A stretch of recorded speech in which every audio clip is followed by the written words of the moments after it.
Ladies and gentlemen, today we're going to talk about one of the most legendary coins in American numismatic history, the Mercury Dime, officially known as the Winged Liberty Head Dime.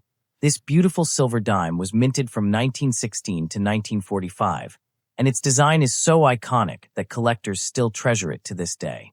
In today's video, we'll be exploring four rare and valuable years: 1916, 1917, 1921, and 1925. Each coin has its own unique story, its own rarity, and its own value that can reach thousands of dollars. So whether you're a coin collecting enthusiast or you're interested in history and value, this video is for you. Today we're starting our journey with what many consider the holy grail of Mercury Dimes, the 1916 edition. This was the very first year the Mercury Dime was introduced to the American public, replacing the barber dime that had been in circulation since 1892. Designed by the talented sculptor Adolph A. Weinman, this coin was released during a transformative period in American history. World War I was raging in Europe, and the United States was on the brink of entering the conflict. The coin features Lady Liberty wearing a winged Phrygian cap, symbolizing freedom of thought, though many Americans mistook her for the Roman god Mercury, hence the popular nickname that stuck for over a century. Let's talk about what makes this coin visually stunning. On the obverse side, you'll see the profile of Lady Liberty facing left, wearing that distinctive winged cap with the word Liberty inscribed along the rim, and "In God We Trust" positioned to the left of her neck. The date 1916 sits prominently at the bottom. Flip it over to the reverse, and you're greeted with a fasces, a bundle of rods with an axe, symbolizing unity and strength, wrapped with an olive branch representing peace. The words United States of America, E Pluribus Unum, and one dime complete the design. This coin is composed of 90% silver and 10% copper, weighs 2.5 grams, and measures 17.9 millimeters in diameter. The perfect size and weight that collectors love. Now here's where things get extremely interesting for the 1916 Mercury Dime. This year saw production at 4 different locations, and the numbers vary dramatically. The Philadelphia Mint, which doesn't use a mint mark, produced 22,180,080 pieces, a relatively healthy mintage. The San Francisco Mint, marked with an S on the reverse, produced 10,450,000 coins. The West Point Mint, marked with a W, also had limited production. But here's the kicker: the Denver Mint, marked with a D, produced only 264,000 pieces. That's right, just over 250,000 coins, making the 1916 D Mercury Dime one of the most sought-after coins in all of American numismatics. The mint mark is located on the reverse side, just to the left of the fasces bundle, and checking for that tiny letter can mean the difference between a nice coin and a fortune. The 1916 D Mercury Dime is legendary in the coin collecting world, and for good reason. With such a low mintage, finding one in any condition is challenging, but finding one in high grade is like striking gold. Most 1916 D dimes that survived were heavily circulated, showing significant were on Liberty's hair details, the wing feathers on her cap, and the fasces bands on the reverse. Collectors pay premium attention to what's called full split bands, or FSB designation. This means the horizontal bands across the fasces are completely separated and fully visible, indicating minimal wear. Even in good to very good condition, a 1916 D can command serious money, but in mint state condition with FSB, you're looking at a 5 or even 6-figure coin. Authentication is crucial because this is one of the most counterfeited coins in existence.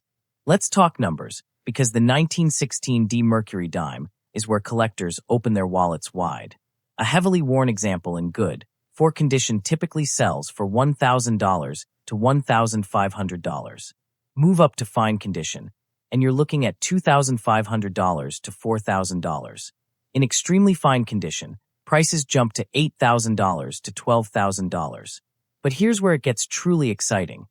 A mint state 63 example can fetch $25,000 to $35,000, and if you have a mint state 65 or higher with full split bands, you could be holding $100,000 or more in your hand. Even the Philadelphia and San Francisco 1916 dimes without the D mint mark are valuable in high grades, typically ranging from $50 to $5,000 depending on condition. The 1916 D has consistently appreciated over the decades, making it not just a collectible, but a legitimate investment piece. If you're hunting for a 1916 Mercury Dime, especially the Denver Mint version, here's what you need to know. First and foremost, get it professionally graded by PCGS or NGC. The authentication and grading are worth every penny given the prevalence of counterfeits. Look closely at the Mintmark. Counterfeiters have been known to add a D to Philadelphia coins. Examine the strike quality, sharp, well-defined details on Liberty's hair. The wing feathers, and especially those fasces bands, will dramatically increase value. Check for any signs of cleaning, which will diminish value significantly. Original toning is desirable and can actually increase value if it's attractive. Pay attention to eye appeal. Even two coins with the same grade can have different values based on overall appearance. Whether you're starting your collection or adding to an existing one, the 1916 Mercury Dime represents American history, artistic achievement, and numismatic excellence all rolled into one beautiful silver coin. Moving from the inaugural year to our next treasure, let's explore the 1917 Mercury Dime, a coin that continued the legacy but brought its own fascinating story to the table. The 1917 Mercury Dime marked the second year of production for this beloved series, and it came during one of the most pivotal moments in American history. This was the year the United States officially entered World War I in April, fundamentally changing the nation's role on the global stage. As American soldiers shipped overseas to fight in the trenches of Europe, these dimes were circulating back home, used by families to buy war bonds, groceries, and everyday necessities. The economic impact of the war created increased demand for coinage, and the mints responded by ramping up production significantly compared to the previous year. Holding a 1917 Mercury Dime is like holding a piece of wartime America, a tangible connection to the sacrifices and transformations of that era. When we look at the mintage figures for 1917, we see a dramatic increase across all three active mints, reflecting the wartime economy's hunger for circulating currency. The Philadelphia Mint produced a massive 55,230,000 pieces without a mint mark, more than doubling the previous year's output. The Denver Mint, which had been so conservative in 1916, struck 9,402,000 coins marked with a D, still modest but far more substantial than their quarter-million debut. The San Francisco Mint contributed 27,330,000 pieces bearing the S Mint mark. This increased production means that 1917 Mercury Dimes are significantly more available to collectors than their 1916 counterparts. But don't let that fool you into thinking they're common or cheap, especially in higher grades. The total mintage of over 91 million coins might seem large, but remember that these were working coins that saw heavy use during wartime inflation and economic uncertainty. The condition and rarity factors for 1917 Mercury Dimes present an interesting collecting opportunity. While none of the 1917 mint mark varieties approach the legendary rarity of the 1916 D, they still present significant challenges for collectors seeking high-grade examples. Most 1917 dimes were heavily circulated during the war years and the economic boom that followed, meaning that mint state examples are genuinely scarce.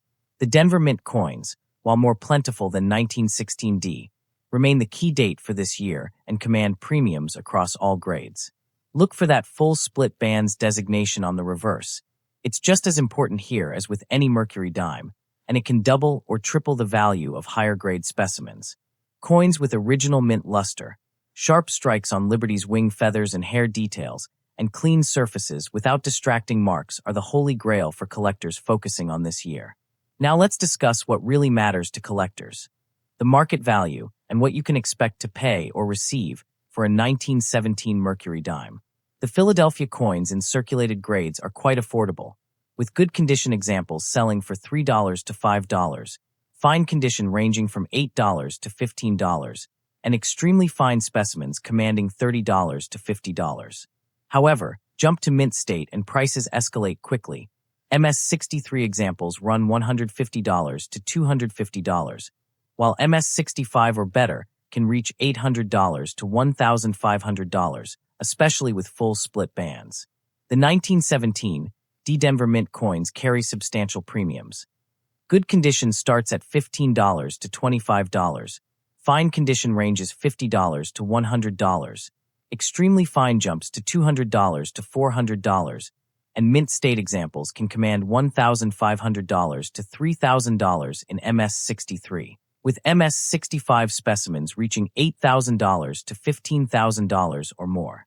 The San Francisco coins fall between Philadelphia and Denver in value, making them an excellent middle ground choice for collectors building a date and mint mark set. What makes the 1917 Mercury Dime particularly appealing to collectors is its historical significance combined with relative accessibility compared to the 1916 issues. This is a coin that serious collectors can actually aspire to own in high grades without mortgaging their homes, yet it still carries substantial numismatic importance and investment potential. When hunting for 1917 examples, focus on originality.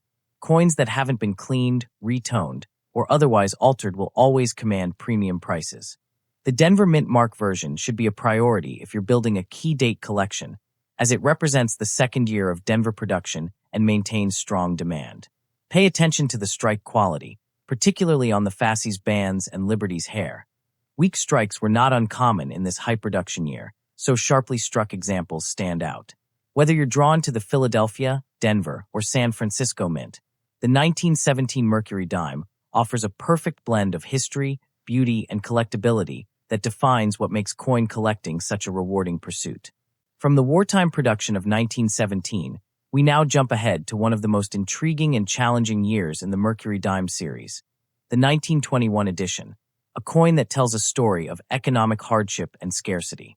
The 1921 Mercury Dime stands as one of the most significant key dates in the entire series, second only to the legendary 1916 D in terms of rarity and collector demand. This year marked a dramatic shift in American coinage production, driven by the severe economic recession that followed World War I. The post-war economic collapse of 1920 to 1921 devastated American industry and commerce, leading to massive unemployment and a sharp contraction in economic activity. With fewer transactions taking place and existing coins already in circulation sufficient to meet reduced demand, the U.S. Mint dramatically curtailed dime production.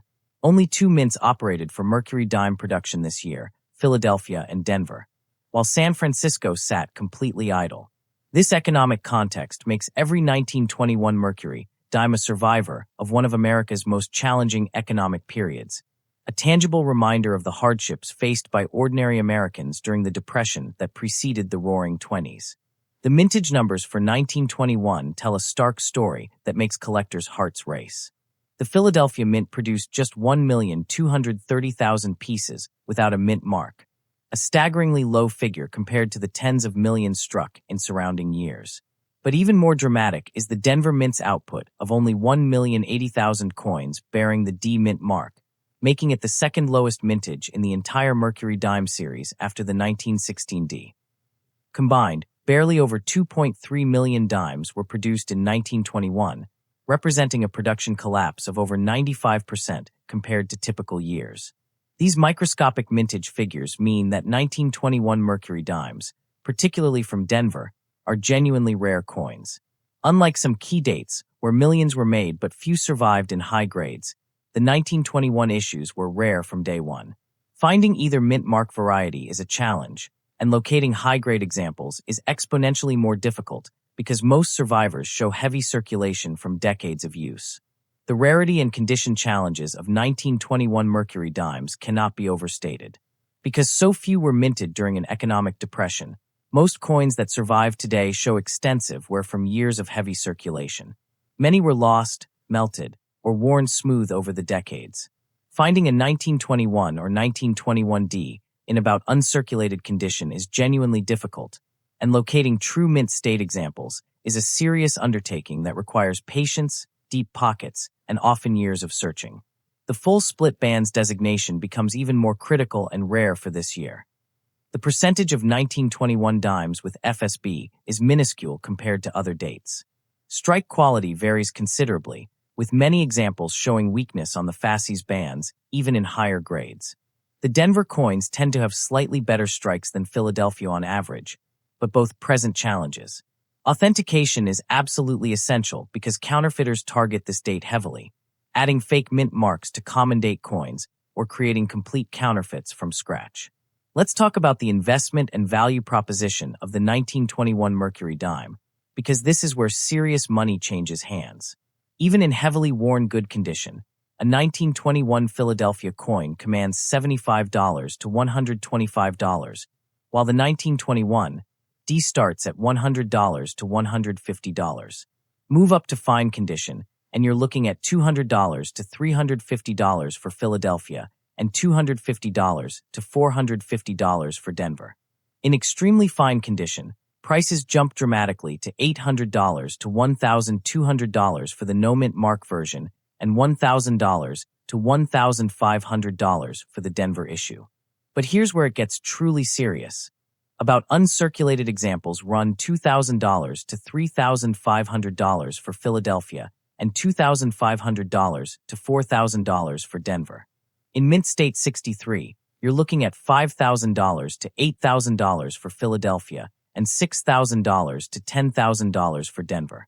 If you manage to find a Mint State 65 or better with full split bands, you could be holding $20,000 to $40,000 or more in your hand, especially for the Denver Mint. The 1921 Mercury Dime has shown consistent appreciation over decades, often outperforming many other collectible coins in terms of percentage gains. For collectors serious about completing a Mercury Dime set or focusing on key dates, the 1921 issues represent both a significant challenge and an incredibly rewarding achievement. These coins are the gatekeepers that separate casual collectors from serious numismatists. You simply cannot complete a full date and Mintmark Mercury Dime collection without confronting the 1921 hurdle. When hunting for these coins, insist on third-party grading from PSGS or NGC, as the combination of high value and rarity makes counterfeiting profitable for criminals. Study the diagnostics of genuine 1921 strikes, including die characteristics and Mintmark punching styles. Be prepared for a long search and don't settle for problem coins just to fill the hole. A cleaned, damaged, or questionable 1921 will never appreciate like a problem-free example. Consider that even a well-worn but authentic, original 1921 Mercury Dime represents a sound investment and a piece of American history from one of the nation's most challenging economic periods. Whether you choose Philadelphia or Denver, or aspire to own both, acquiring a 1921 Mercury Dime marks a milestone in any collector's journey. As we move from the extreme scarcity of 1921, our final stop takes us to 1925, a year that represents the roaring 20s in full swing and offers collectors a fascinating contrast in availability and opportunity. The 1925 Mercury Dime captures America at the height of the Jazz Age, when the economy was booming, prosperity seemed endless, and the devastating stock market crash of 1929 was still years away. This was a time of unprecedented economic growth, cultural transformation, and optimism. The Charleston was the dance craze, Art Deco was revolutionizing design, and Americans were buying automobiles, radios, and consumer goods at record rates. This economic vitality translated directly into coinage production, as the U.S. mints needed to supply currency for an economy operating at full throttle.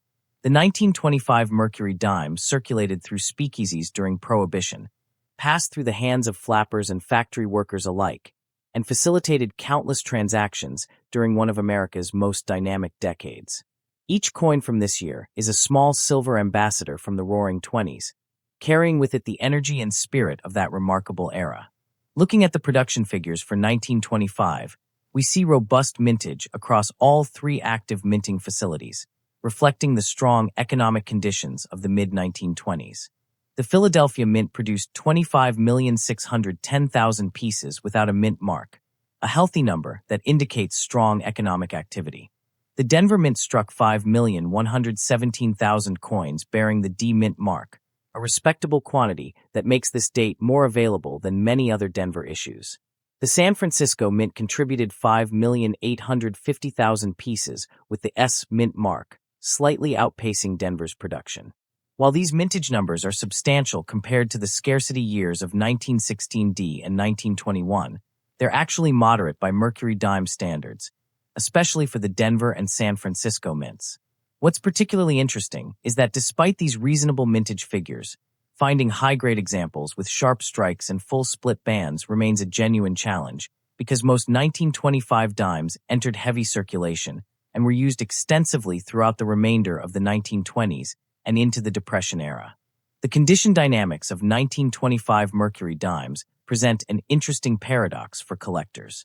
While circulated examples are readily available and affordable, making this an excellent entry point for beginning collectors, truly exceptional high-grade specimens are genuinely scarce. Most 1925 dimes saw extensive use during the economically active late 1920s, and survivors typically show moderate to heavy wear. The Denver and San Francisco issues, with their lower mintages, are notably scarcer in all grades compared to Philadelphia coins. Strike quality varies considerably across all three mints. Weak strikes on the fasces bands are common, making full split bands examples particularly valuable and sought after. Look for coins with strong central strikes where Liberty's hair shows full detail and the horizontal bands on the fasces are completely separated and defined. Original mint luster in mint state examples should be frosty and vibrant, not dull or lifeless. Toning can be attractive on 1925 dimes, with original envelope toning or album toning commanding premiums when it's aesthetically pleasing rather than dark or splotchy. The market value for 1925 Mercury dimes offers something for every budget level, making this date particularly appealing for collectors at various stages of their numismatic journey. Philadelphia coins in good condition are quite affordable at $2 to $4, while fine examples run $5 to $10, and extremely fine specimens command $15 to $30. Mint state begins around $100 to $150 for MS-63, climbing to $400 to $800 for MS-65, with full split bands examples reaching $1,500 to $3,000 or more in gem condition. The Denver Mint coins carry moderate premiums due to lower mintage. Good condition starts at $5 to $8, fine ranges $15 to $30, extremely fine jumps to $50 to $100, while mint state MS-63 examples run $250 to $400, and MS-65 specimens can reach $1,200 to $2,500, with FSB examples commanding significantly more. San Francisco coins fall between Philadelphia and Denver in value, with good condition at $3 to $6, fine at $10 to $20, extremely fine at $35 to $70, MS-63 around $200 to $350, and MS-65 reaching $800 to $1,800, again with FSB examples bringing substantial premiums. What makes the 1925 Mercury dime particularly attractive is its dual nature as both an accessible collector coin and a challenging prize for advanced numismatists. Beginners can acquire circulated examples from all three mints without breaking the bank, learning to identify mint marks, assess where patterns, and understand grading concepts. Meanwhile, advanced collectors pursuing complete date and mint mark sets in high grades or with full split bands face genuine challenges and can invest substantial sums in premium examples.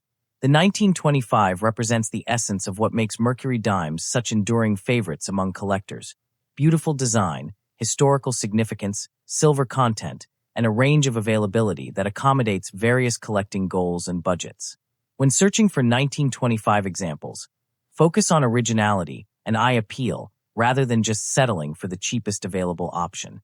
A properly graded, problem-free coin with nice surfaces and good strike will always be more liquid and appreciate better than a coin with issues, even if the problem coin initially seems like a bargain. As we conclude our journey through these 4 remarkable years of Mercury dimes, from the inaugural and legendary 1916, through the wartime production of 1917, past the Depression-era scarcity of 1921, and finally to the prosperity captured in 1925, we've traveled through nearly a decade of American history told through small silver coins. Each date tells its own story, presents its own challenges, and offers its own rewards to collectors. Whether you're just beginning your Mercury dime collection, or you're a seasoned numismatist pursuing that elusive high-grade key date, these coins represent some of the finest achievements in American coinage design and some of the most satisfying pursuits in all of numismatics. The Mercury Dime series stands as a testament to artistry, history, and the enduring appeal of collecting tangible pieces of our past. Thank you for joining us on this fascinating journey, and happy collecting.